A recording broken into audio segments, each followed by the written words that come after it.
Dean Panas at the Legends Training Center in downtown Edmonton. Standing beside me is the big man himself, Tim the Thrashing Machine Hague. Tim, finally, I know the last time it didn't happen, but finally you get a chance to put on for the Edmonton fans again. Yeah, definitely. I'm glad to be back fighting in Edmonton. Hopefully this guy shows up ready to fight. You know, it's happened to me 3 or 4 times here in Edmonton where guys get sick or get injured right before the fight, and my fans are left feeling quite disappointed. So I'm just hoping Joe McCall shows up and he's ready to go. Now you're fighting on the Aggression show for the first time for yourself. I know your training partner and very close friend Victor Valimaki's on the card as well. Why Aggression? I know you're signed currently with the TFC. I believe you got a couple more fights on that deal. How did it play out where, even though you're signed with TFC in Edmonton, you're fighting on the Aggression card?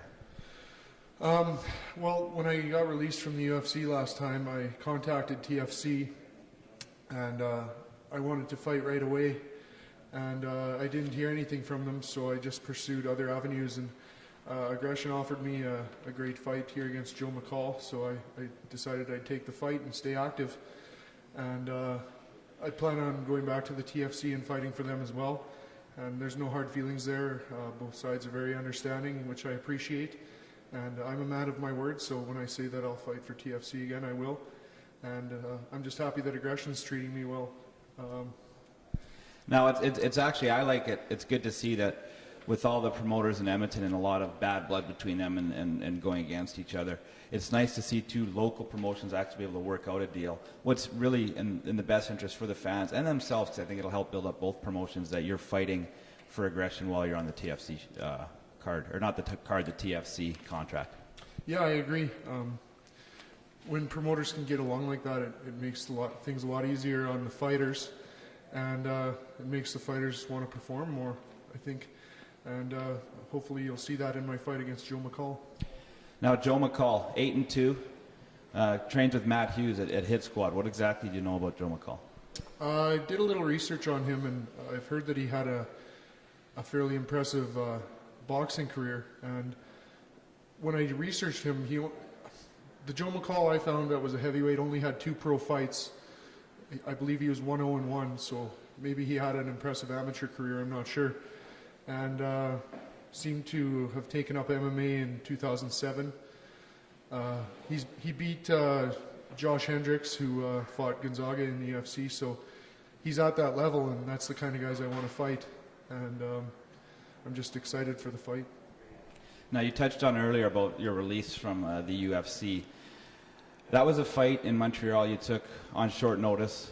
They were supposed to fight for TFC back in March. That fight obviously got postponed at the very last minute, the night of the fight.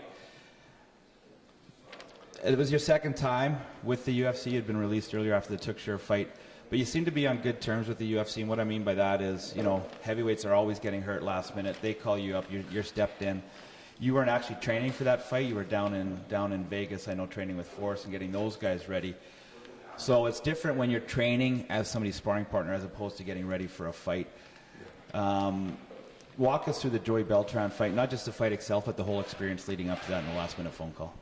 Yeah, I got the call and accepted the fight with Beltran 3 or 3.5 weeks out.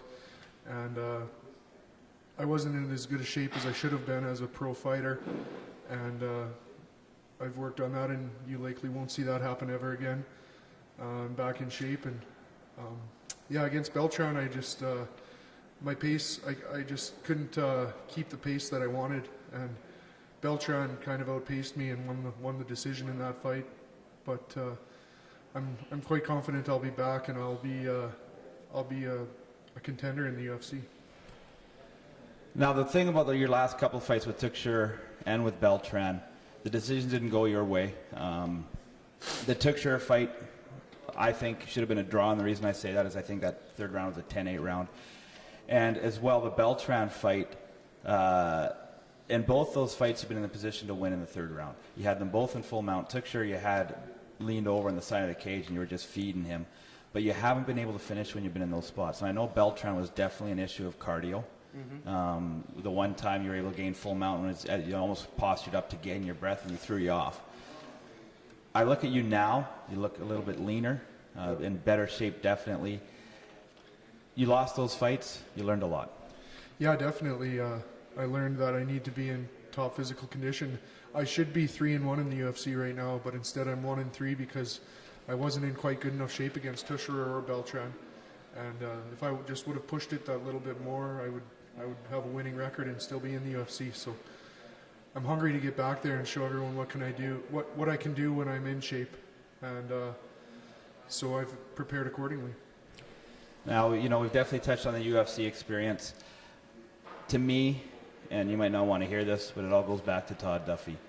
I saw the thrashing machine come out that night. You looked like you were ready to go. You looked focused. You walked into that ring. You said it yourself. You were going out for knockout the night. You got caught in 7 seconds. Yeah. Since then, I see you coming out early in the fight and fighting not to lose. I haven't seen a thrashing machine since Todd Duffy. Yeah, that also comes down to the cardio, you know.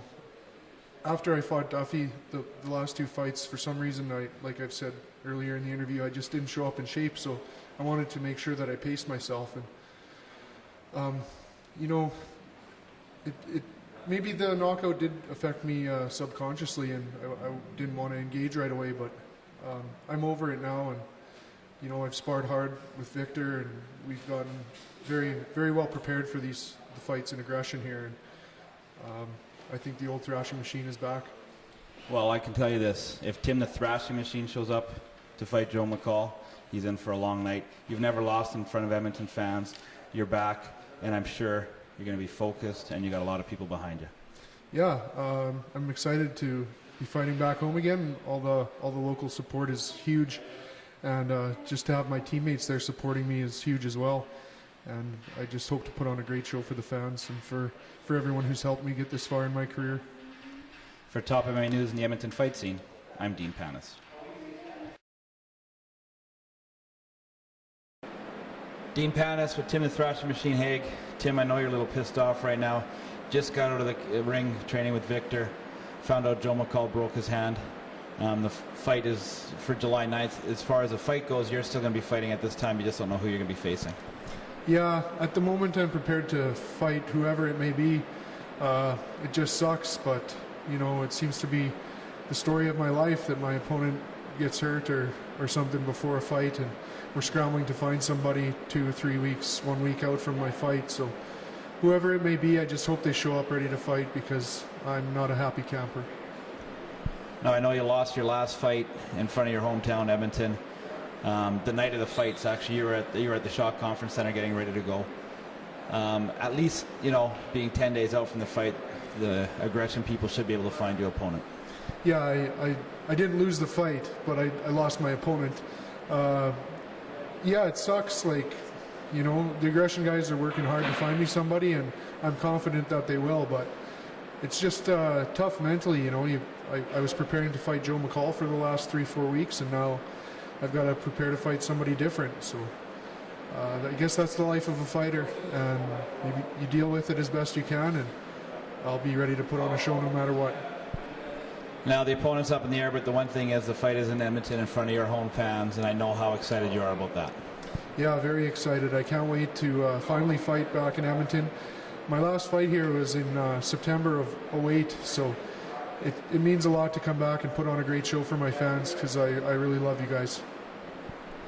For Top MMA News in the Edmonton fight scene, I'm Dean Panas.